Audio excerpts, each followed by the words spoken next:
Boeing was one of the sponsor for our programs. Our students got Yeah. opportunity to do internship with them, where we did not had enough access to the data. After I graduated, I did not had any plan of going into cloud industry. But after doing internship with Boeing, I was actually very fascinated with the manufacturing industry, and that's how I landed the job at Foxconn. It was chaotic and too much to learn in a very little time. When I was younger, I wanted to be a pilot, so I was very fascinated about how they're building up the planes and all. Boeing does not sponsor, so I knew I'm just doing an internship. I knew that I don't have a chance that I can work because they do not take international students. Is there any dream company list that you made or Being in Seattle area, yeah? Microsoft and Amazon are your dream company to work with, right? Majority of my time went into applying jobs, reaching out to recruiters. I was interviewing with Amazon, and that was the toughest interview that I went through. You cannot just make up the answers. If Yeah. you try to cheat them, they will catch you like that. AI is getting used in supply chain, and then how should we get prepared? It has become a very challenge that AI is coming and everyone has to know how to use the AI. Namaste and welcome to Deep Diving with SAMYAK JAIN, the podcast where we explore career journeys, tackle industry myths, and gain expert insights from leaders shaping the future of supply chain management. Today, I am honored to host Amrita Chaturvedi, a seasoned supply chain professional who has worked at Microsoft, AWS, Boeing, Foxconn, like biggest companies in the world. So, with over 8 years of experience, Amrita has managed end-to-end operations, optimized cloud-based supply chains, and driven innovation at intersection of technology. So, in this episode, we'll dive in about how Amrita were able to get into all those companies, what was her job search strategies, and some of the myths about the job industry and supply chain. So grab your chai, get comfortable, and let's dive deep with Amrita on this. So Amrita, thank you first of all so much for joining us today, and thank you for sharing your experience with all of us. Like it will definitely help everyone. So thank you so much. Thank you, Samyak, for the great introduction. So yeah, let's get going. So let's start with the initial your journey from from the time you graduated till now. You've worked in several Fortune 500 companies. So let's start with like how was your journey? Sure. Uh, so during my graduation, I did sponsor a internship with Boeing. So Boeing was one of the sponsor for our program. So many of our students got Yeah. opportunity to do internship with them, and it was a really good opportunity working for Boeing, where we did not had enough access to the data because of the security concern, but we still got enough to learn something out of it. After I graduated, I did not had any plan of going into cloud industry, but after doing internship with Boeing, I was actually very fascinated with the manufacturing industry. So that's where I was looking for manufacturing companies, and that's how I landed the job at Foxconn. So Foxconn was manufacturing the racks for Amazon, the Amazon Web Services. So that was very interesting, something very new for me to learn. I've not worked at a company like Foxconn before. It was chaotic, too much to learn, and too much to learn in a very little time. But at the same time, it was fun as well because the team was extremely diverse, and it was so much fun working with such diverse team. Yeah, that's nice to hear. So, just to understand, like, from which university you graduated from, and like, did the university had a tie-up with Boeing, or like, it was something different? So I graduated from Foster School of Business in University of Washington. So it's not a tie-up thing, but the whole course is sponsored by Boeing and Microsoft. Okay. So when we go for the projects and stuff, uh, Boeing and Microsoft is always there to support the program and the students. This is a thing like which you register a course for, and you get to do all those things, or is it like you have to go through interviews to get into those things? I mean, it was on teachers. Actually, our professors decided which team, where are you going to do the project with, where are you going to do the internship with. So we had actually, so there will be a booth where different companies will be there. You just go, you meet them, you talk to them, and basis of that, you get to go do the internship. Oh, that's nice. So, like, what usually you used to talk with them when you go into those fairs? What I talked is about how I fascinated about the aeronautics field and how they're doing the things and all. We also had actually before that we also had the visit to the Boeing factory, which is here in Washington itself. So we had the visit there, and it was very fascinating. If you're coming to Washington, everyone must go there. Yeah. It's very fascinating to see how they're building up the planes. What are the processes that goes into it? So I was very fascinated about that. I spoke to the representative, like what I want to learn, what I like the best, and that's what helped me get the internship. Okay, so it's more about like how you research beforehand going to those fairs about those Yeah. companies, right? So how you used to do those, like what was your strategy on like researching about companies and which companies to target? All of those companies that were there in the fair, I was very interested in Boeing because when I was younger, I wanted to be a pilot. So I was very fascinated about That's how they nice. are building up the planes and all. So that's when I did my most of the research. And when I was there at Boeing, they have like a tour guide or something, and I asked that person a lot of questions, and I noted down everything. And the person that was coming in, you get the name, okay, so and so on representative is going to come from this company. So I did a research on that person as well.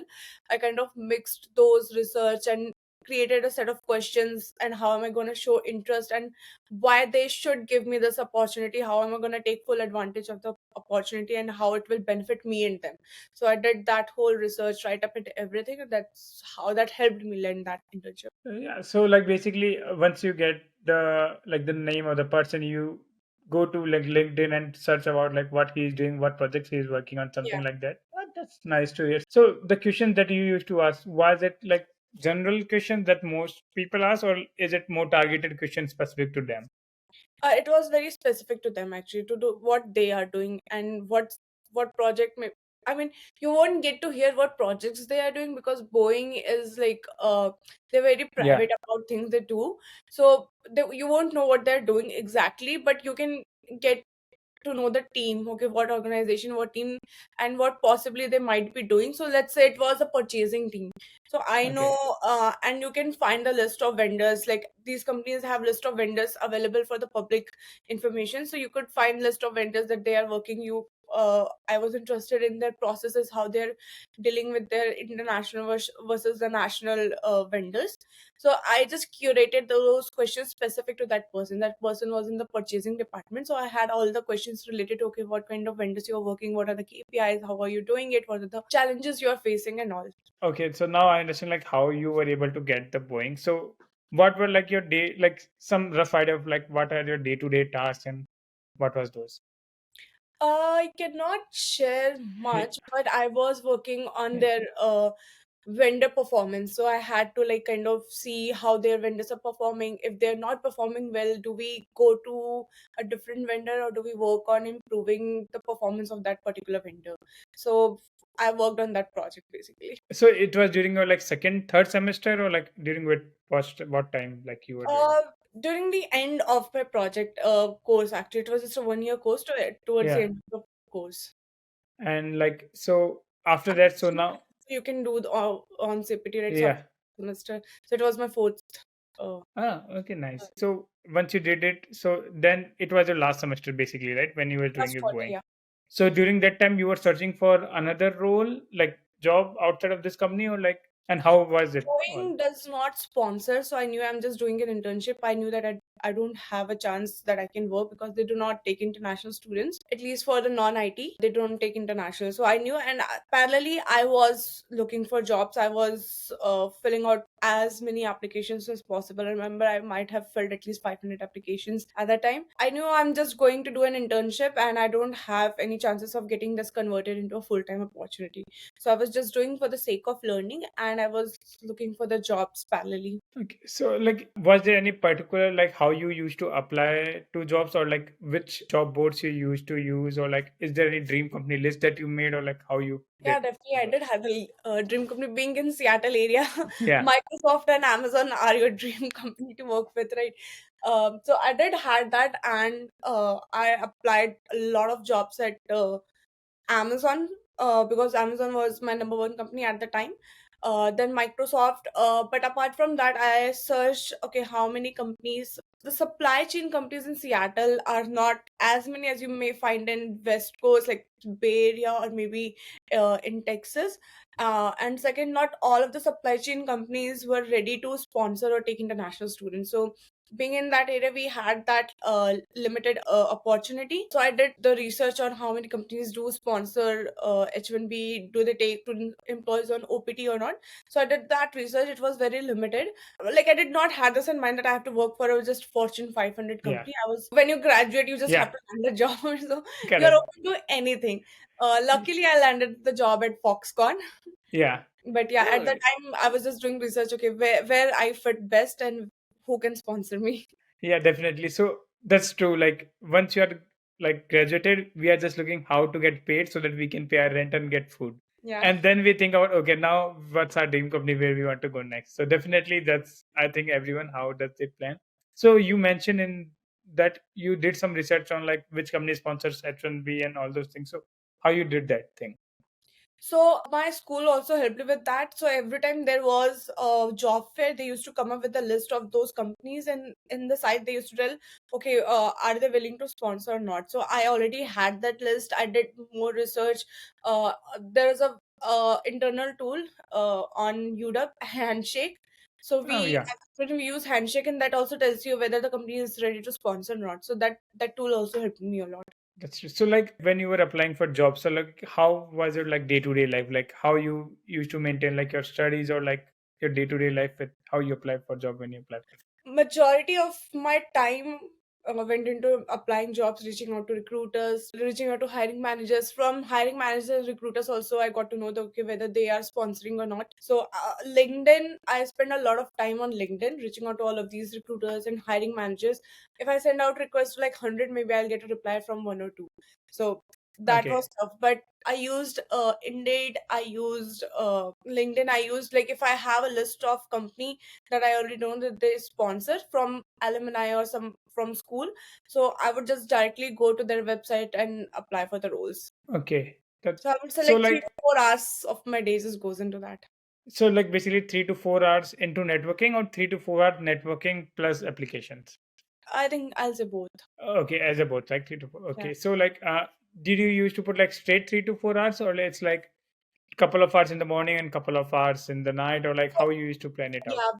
I had actually evening classes, so I just had the morning and afternoon to do that. So I just used to use that hours into Oh, that's application. nice. So you might have interviewed for many companies, right?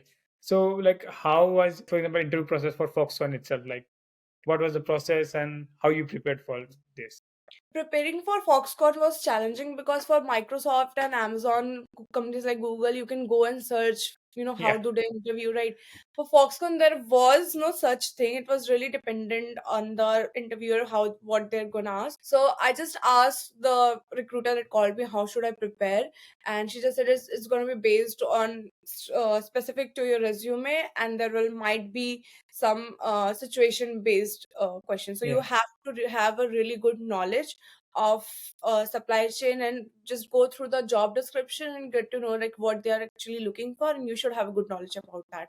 So from the job description, what I understood that they wanted the person to come in and set up the processes, like be a customer facing person and lead the projects from so they had multiple locations for the manufacturing sites. So they wanted that person to be in Seattle, lead these manufacturing sites, and report everything to customer.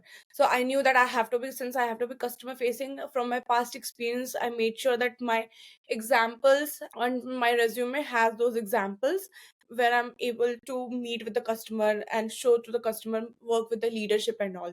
So I made sure that from the job description what I get, I match it with my resume, and I use the same thing in the examples that I'm preparing. Oh, that's interesting. Yeah, definitely that's true too. If when I used to prepare for my interviews, it will be mostly like I used to go through job description and put like 5 WH words in front of each line. Like when you have done that, what you have done, where you have done, and those kind of WH words in front of, and like how you have done.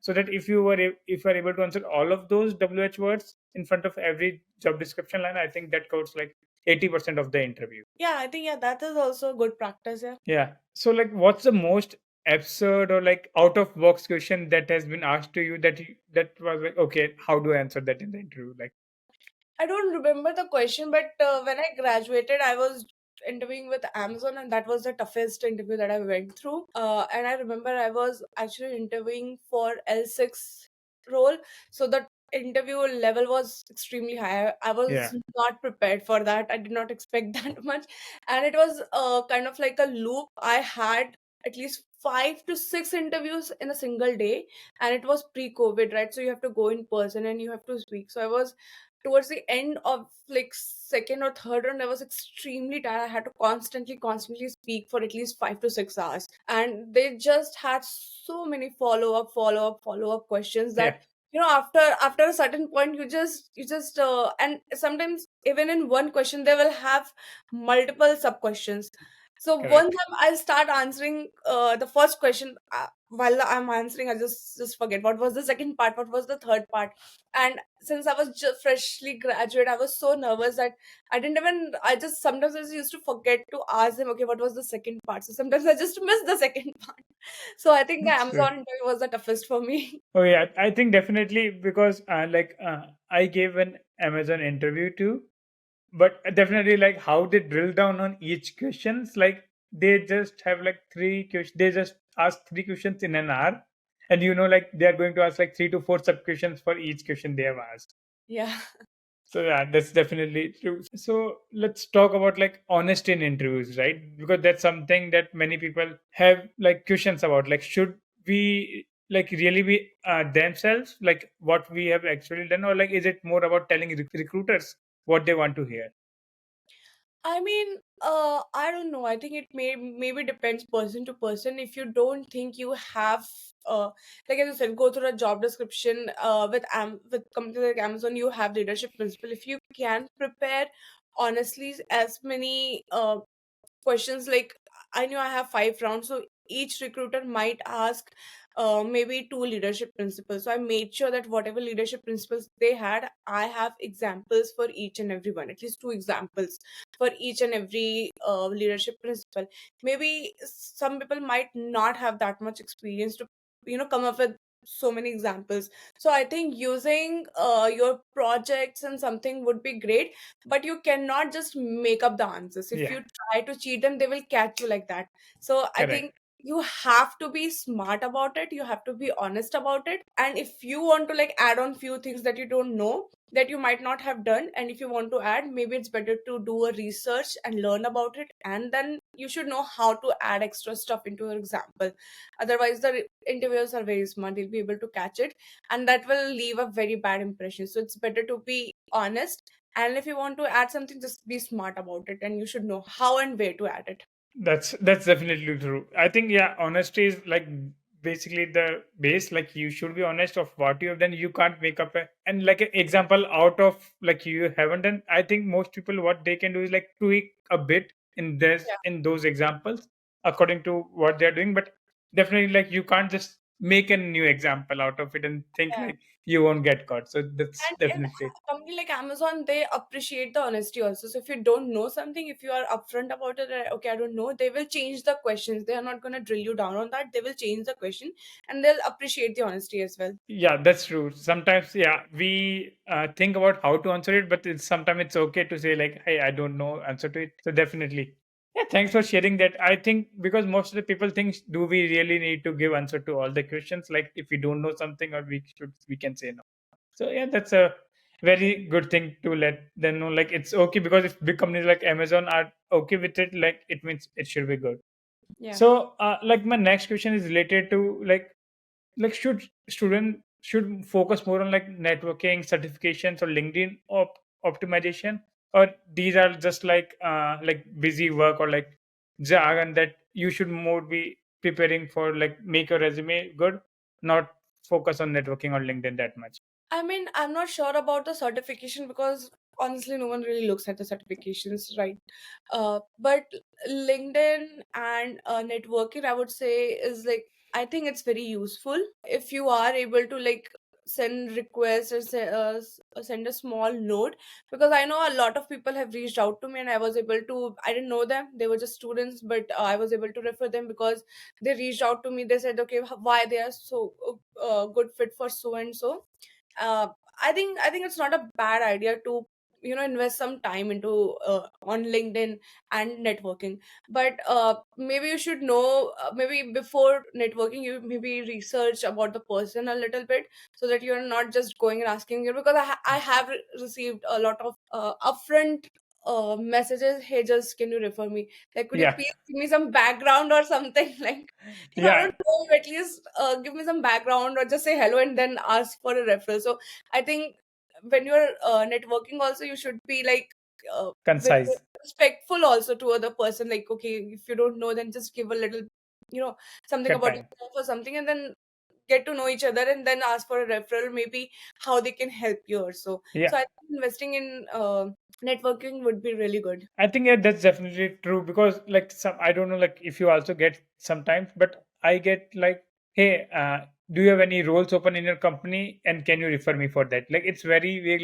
Like they are asking us to research about the roles they want to get hired into and then asking us to refer. So I Yeah, think that's not how it works. And then like in most of those cases, I just see the message and like let go and I didn't even reply because it doesn't make sense because I know I have to go like 4 or 5 times up back and forth to get those things. So it yeah. don't make sense. Yeah, agree. If you and let's say if you want someone wants a referral in your company, and if they have a specific role, they can give a little background on why they think they are a good fit, and that will help Correct. you also to refer them. Otherwise, we get so many messages and, hey, can you refer me? Like, okay, no, Yeah. we're not gonna do that. So so when you were applying for jobs, so you used to reach out to people, right, for referrals and all. Like, did Yeah. it help you? So it did help me, not immediately maybe, but later, because when I interviewed with Amazon for the first time, I did met with a recruiter. I reached out to her on LinkedIn. Then I met her in person as well. It did not help me in the first time, but when I was working at Foxconn, and I was still because Foxconn for the first year they said they won't sponsor my H1B. After certain months, so I had to look for a company which is gonna sponsor my H1B, right? So I again started reaching out to the recruiters again on LinkedIn. So the same recruiter that couldn't help me in the first time, she did help me the second time. Yeah. So having that connection also helps, because I did reach out to that recruiter a few times, and since I was now already working in the same field, I was already in the cloud, so that recruiter did help me out this time. So So, like, do you also had like certifications in your resumes, or like you did any certifications to help you? no, really, actually. So there are very few companies that will ask you if you have Epic certification, Correct. or so from school I had Lean Six Sigma Green Belt, but really no Yeah. one has ever asked about it. Okay. Yeah. So yeah, I mean, and anyway, in supply chain, I think Excel is the only tool that you're gonna use, Yeah. 90% of your time. So if you're True. good on Excel, if you have a good command on Excel, no other certification will help you. And honestly, no one has ever asked me which certification do you have. Was it the same case in Foxconn, AWS, and Microsoft that you were using 90% of the time you were using Excel Yeah, in your job role? yeah. Yeah, I think definitely that's true. I think it's same. I talked with other people before, like in the different podcasts, and they were also like 80% they are doing this. Otherwise, it's apart from that, either it is SAP like ERP tool or like a Power BI or like Tableau kind of thing. If you So know, that I is think maybe 10 or 20% of yeah, it, 80, yeah. 90 still Excel. It's still Excel. Yeah, definitely. I think if you have these three, it's like 95% of the job target or 98% of the target you already hit for any job. I think it's less than 1% or 2% jobs which requires like Python or like SQL on the supply chain side. I mean, these are good to have skills, not really required. When I was working at AWS, I did had someone who was in supply chain, but he had good Python and SQL knowledge, so he was able to automate his process really fast. So that is something I really admired. I wished I also could learn Python. It would help me.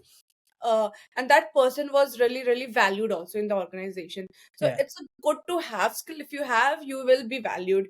But if you don't have and you don't want to learn coding, then having a good command on Excel also is like good enough. That's definitely true. You've worked in Microsoft, you've worked in AWS, and we know that like these are very big companies, so they have to be like fast paced and innovative and all those things. When you do all those things, like how your work life balance gets affected? Like, is it good in those company your work life balance, or like you have to work till like 6, 7, or like? Well, at Amazon, it was actually very challenging because as a supply chain manager, I was working with a lot of vendors who are in Asia zone. So I have to work with them.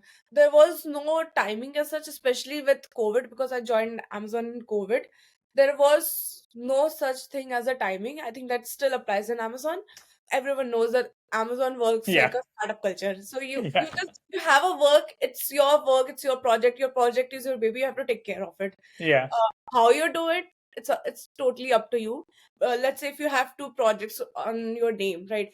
On top of that, you may get ad hoc things every day, every single day. Maybe you have to help yeah, others. Work life balance was actually very challenging at Amazon, but Microsoft, the things were very different. You still do a lot of work, but you do that in in a confined hours. You yeah. don't have to really go and work the whole night, work on the weekends and all. The work culture is actually very better at Yeah.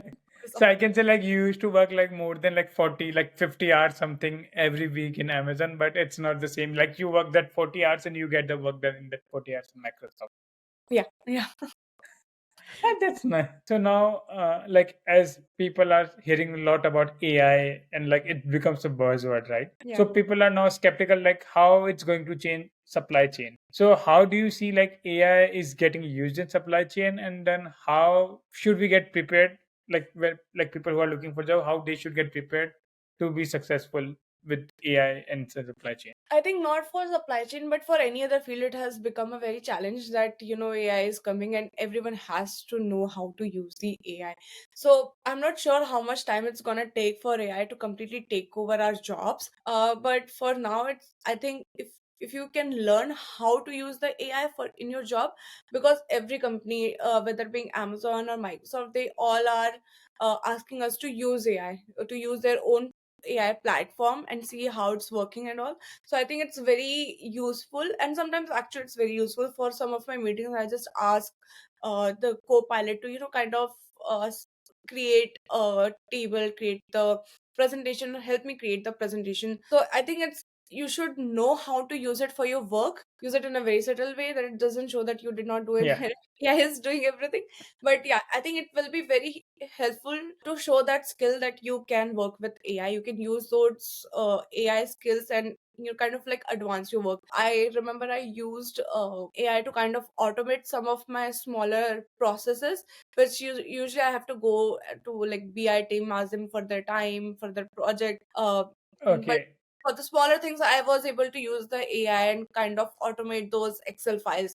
So I think it's a good skill to have. Like if you can work with AI, if you know how to use it. AI cannot take your basic knowledge. Yeah, With supply chain especially, you have to have the people skills because you are working with vendors and you are working with different teams. Like correct. AI, I don't think AI can take over that right now. So I think Yeah. for now we are good. But yeah, we should know how to use AI to do our work. Yeah, definitely. I think, as you said, like Bar BI or something, like what I've seen, like people should have like the basic knowledge of it, like how like the SQL code works or how something goes work, and use AI to help you get those answers and know how to rectify that code that AI gives. Because AI won't give the correct code in like first time. You need to Yeah, reiterate couple of times. So you should know what you're lacking in that code. Like if you know those skills, that yeah, helps us to write. So yeah, that's definitely. I think AI is getting useful, like it's going to save us time, yeah. like if we say so. So like moving forward to like next part, it's more on like which is related to like in your last like interviews, like in many interviews you have given, what are like three questions that were mostly asked in most of the interviews? So definitely one would be around you have a challenge and maybe you had a conflict with your peers, with your managers. How did you resolve it? That is one of the very common question that I get asked in interviews. Other would be, tell us about a time where you had a very challenging project and how did you deal with it? What was the result out of it? Did you have to go out of your comfort zone to sometimes company wants to know if you are ready to get your hands dirty to complete your Correct. tasks, complete your projects. So I think that was that one of the questions. So how you used to answer those, like how you used to frame those answers while giving those? I think I have written it down somewhere. Okay. Yeah. But for conflict, I definitely, when you are working, you definitely will have conflict with your colleagues or with your manager. And at Amazon, they have a very good principle. I'm just forgetting the name of that principle. On a disc, have backbone and disagree. So Correct. Okay. basically, you have to kind of, if you think you're confident on your own point of view that okay, this is what you want to proceed with, this would be the right path. You have to show the correct data. So Amazon is a very data oriented company. So you have to bring in all the data. You cannot just go and ask someone for their approval. You have to be very prepared. You have to have all the data and a document to show why this is the right path, why this is the good path everyone should follow. So if you have that, and then that's what called, like, even if your manager disagrees with you, just go back, bring those data, bring that document, have a backbone, and then go again and kind of like work with your manager, work with your peers on that. And definitely one thing that is very important is, like, when you have a disagreement, your manager will colleague will definitely give you feedback. Okay, why do they disagree? You have to work on that. You have to make sure that whatever points they're bringing up, you're resolving those concerns. So that's where I always answer that how I resolve conflicts, resolving the concerns of my colleagues and my managers, and showing them with the proper data and documents. Okay, this is how I'm going to proceed, this is how it will be done, and making sure that everyone is on the page before I move forward with the project or with the result. So it's not basically like, hey, we don't like this. Can you, like, we will go with new idea. They give you like constructive criticism, like Yeah. these are the reasons we are not choosing your idea and how you should work upon it, Yeah. basically. And Okay. even if they're not giving, if someone is just outright saying no, you can go and ask, okay, why do you say that? You have to get a Yeah. feedback and you should know why people are saying no. Work on those things, why they are concerned.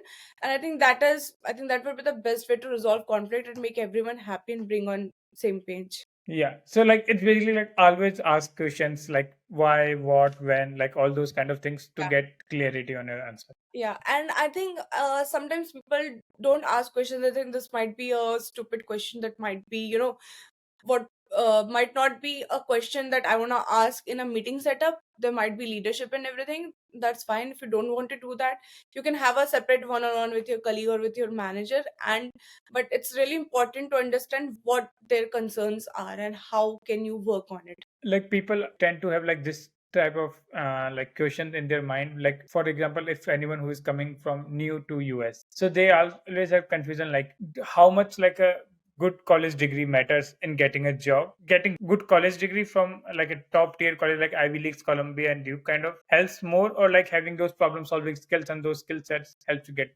jobs. So from what I understand, if it's a very high level role, I think having a good uh, degree, having a degree from good school helps you, but it won't be the only thing that's going to help you. You still have to go through that interview, you still have to prepare.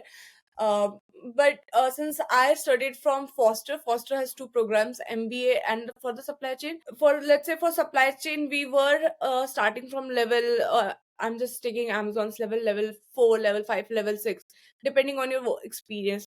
But for MBA, since MBA students already had at a minimum of 6 to 8 years of experience, they will actually start from level 6 directly. Your school name also helps you. So I think having a degree from good school definitely helps you, but that's not the only thing. How you are preparing for the interview, how how you have prepared your resume, because when you are new here, if you don't have any experience in the US, your resume is the only thing that speaks out on you. So Correct.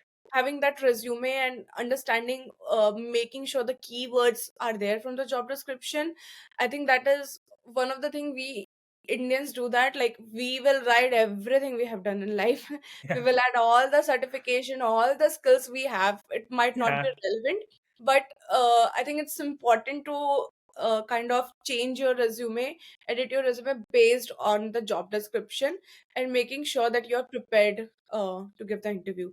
uh, but yeah, So Ivy League, like having Ivy League definitely helps. so like so how you prepared your resume, because you have got all the good companies in your resume now. So like how you prepared your resume? I did not had these names when I came to US. Yeah. I worked in startup in India, so definitely my school helped. They had a team who help us, with our resume build up and everything. So every time, and they also used to call the alumni. I used to reach out to alumni and ask them to kind of could you review my resume and all. So apart from having that help from the university, I also reached out to different people from my field, maybe managers, maybe seniors, and asked them to kind of help me edit my resume. And I think there are now services also, like if you're a supply chain professional, you could go on LinkedIn and kind of see other supply chain professionals might also help you build your resume. And I don't think they cost as much, like maybe $50 or $100 for each resume Huh? or each session, but I think that also will help. If you do not, like I had that help at my university, if you do not have that in your university, maybe it's worth enough Yeah. spending that money and seeking out the help of the professionals. Definitely, I think, yeah. So first reach out to like alumni. If they can't help you, then reach out to different individuals in supply chain if they are not also helping you out. Like in my opinion, I think if you reach out to 20 people, at least one or two helps you. One at Yeah, least helps you out in 20. yeah, So you yeah, need to reach out to 20 people. That's what you have to do if you want to get it for free and yeah, get it. But you have to put that time and effort, and that's also a kind of a money though. But you have to yeah, put that time and effort to get it done, or like either you pay like 50 or $100 and get it done as a service. yeah. So Even if you just pay $50, you got your resume, you still have to go through, like, I think it's a good idea to get your resume reviewed through 3 or 4 persons before you finalize it. So I think before paying for that service, it's better idea to kind of make a rough resume on your own, get it reviewed correct. different person, and then if you're sure that okay, this is not helping out, take that resume and then go to a professional help. Okay, so like what skills like were you focused on while you were making your resume? Like what things you considered while you were making your resume? So of course at supply chain, I knew that companies like Amazon is equal. Sorry, Amazon and Microsoft, they see if people have skills in like SQL and Tableau. So I did extra courses for that. Tableau I had at school. SQL I did extra course to make sure that I know at least the basics to speak out in So interviews.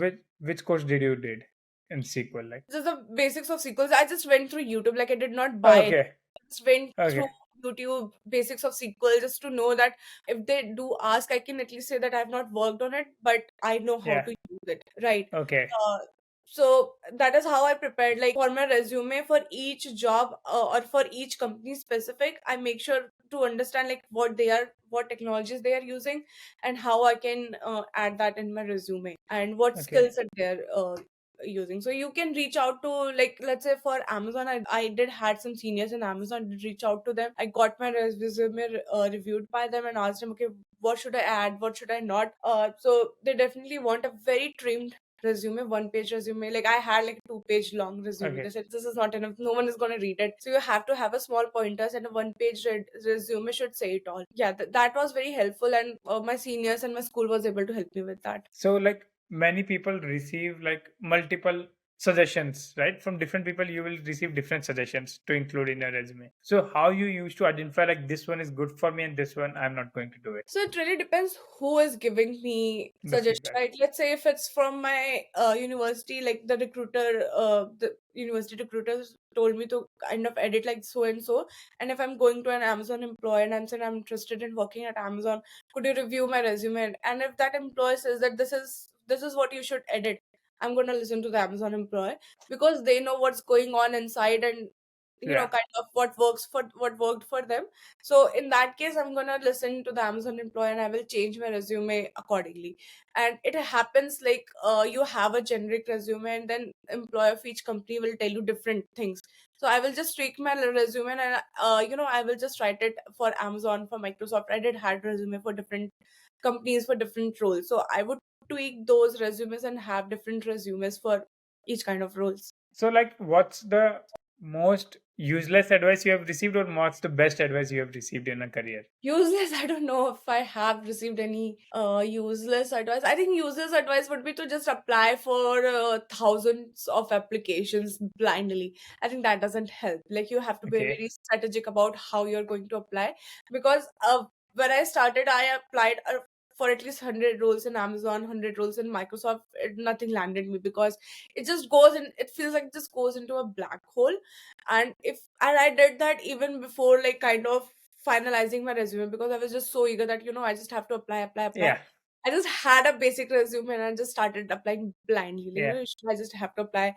Uh, I think you don't have to apply blindly to all the roles that you see. You have to be very strategic that where you are applying, what kind of roles you are focusing, because in one company you cannot just go and apply for multiple roles. You have to see where you fit the best.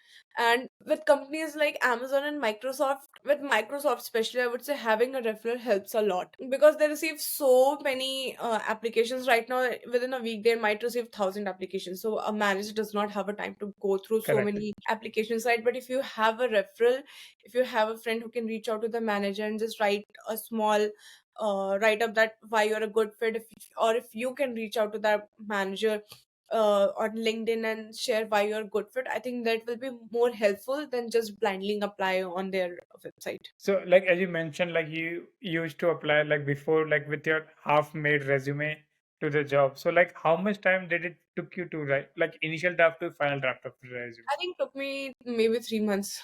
Yeah, I think that's true with like most of the people because people think it's like a 1 week job to get Yeah, their resume done, but it's it's like not. once you starts applying, it's like it keeps changing every week. And like Yeah, the start of the first job you applied and the end of the 2 months or 3 months, you see like it's 100% different resume yeah, from where you started.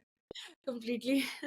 So yeah. So like thanks. I will just have like couple of last question before we wrap up this. So like for students who are dreaming of joining like these FANG companies like Microsoft, Amazon, like the big tech companies, what's the one thing they should start doing? Like they should focus on to get them ahead from other people. And like I'll just start with that. And Yeah, I think they should do a lot of LinkedIn networking, reach out to your alumni and see if they can help you out. If not, then there are a lot of hiring managers who just put out, the jobs. And I think one thing is like I use check for Microsoft and Amazon, check the jobs every day and apply to it as soon as it's posted. Then you'll have a better chance of your application getting noticed. Let's say if the job is still open and you are applying maybe after a month or so, there's probably a chance that they already started the interview. They just did not close down the application, correct. the job rec, right? So it's beneficial that that is what I used to do. I always used to search as today. What are the jobs Oh, that posted today? And I used to apply to that as soon as possible. And maybe tomorrow, maybe yesterday, or maybe a week. But if the job is like really a 1 month, 3 month old, then there is a high chances that they're just not taking down the role, it's just sitting over correct. there. So I think applying to the jobs on the right time is very important. Reaching out to people, hiring managers, recruiters. Sometimes recruiters might not reply you instantly because they might not have something for you, but if you still constantly reach out to them, they will reply when they have something that's good for you. Correct. uh, so networking is, again, I'll say, is very very crucial part of it. Next, I'll say edit your resume as per the job requirement. One resume does not work for all the jobs. It does not. So you So have, like yeah. did you used to create different resumes for each jobs you applied or like is it like different sector like for procurement this is one resume I have for supply chain planner it's one resume for supply chain analyst I have one resume. It's like you used to prepare Yeah, different I resumes. had like one resume I had which will show all the supply chain, not specific to purchasing, not specific to logistics, but one supply chain. But if I see if there is a different requirement, like the keywords are not matching with my resume, I'll just edit it out and kind of add those keywords. So ChatGPT is here to help you. Yeah, And just give it to ChatGPT and ask them to kind of yeah. modify and use those keywords. I think having those keywords in your resume is really really gonna help you out. Yeah, I think that's true. Like for me, how I used to do was like only the dream companies I want to apply to, only used to change my resume for them. And my time, like I used to apply like for example 15, 20 jobs a day. So I didn't used to change for every job. It's just like okay, I want to go into Tesla or I want to go into Meta or like Google. So I just used to change my resume for them. Yeah, I So mean, I did the same thing. I mean, you cannot change, like if you're applying 100 yeah, jobs, you cannot edit your resume 100 times. yeah. So, but yeah, for specific companies like Amazon, Microsoft, I used to do that. I used to change that. But if I'm applying just for a generic role at LinkedIn, easy apply, or then I'm Yeah, just using the same resume everywhere. like this is the last question, so we will wrap it up after this. But yeah, so what's the one thing you will do differently if you will start over? Sure. So when I was when I graduated, I did had a job offer for a contract role, which I did not take. I was just looking for a full time. I was afraid of contract role that they will not sponsor, but I would just say it out that don't be afraid. Just start.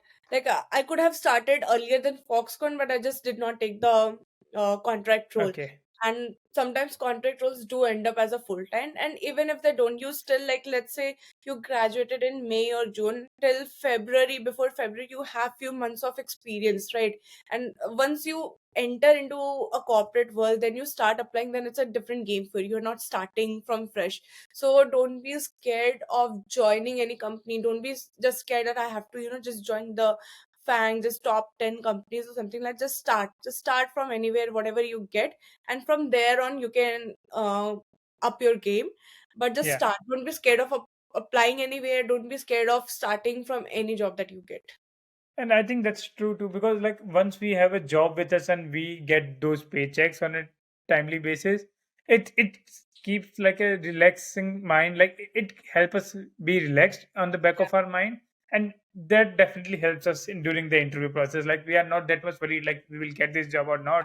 So Yeah. we tend to like answer it properly and something in, Confidence also is, yeah, you're working, you have better examples to show, you have better, correct. you get a, you have a better communication skills, you develop more confidence in you. So I think just start, and from there you can definitely work towards your dream companies. Yeah. So yeah, definitely that's true. So, but thank you so much, Amrita, for talking to us and like helping people out and telling all your journey. I will say like that will definitely help students to understand like how you need to prepare to if you want to get into those big tech companies or like in any role if you want to get into. So, thank you so much for sharing your experience. Thank you so much, Samyak, for having me. I really enjoyed the conversation. Yeah, thank you. Bye bye.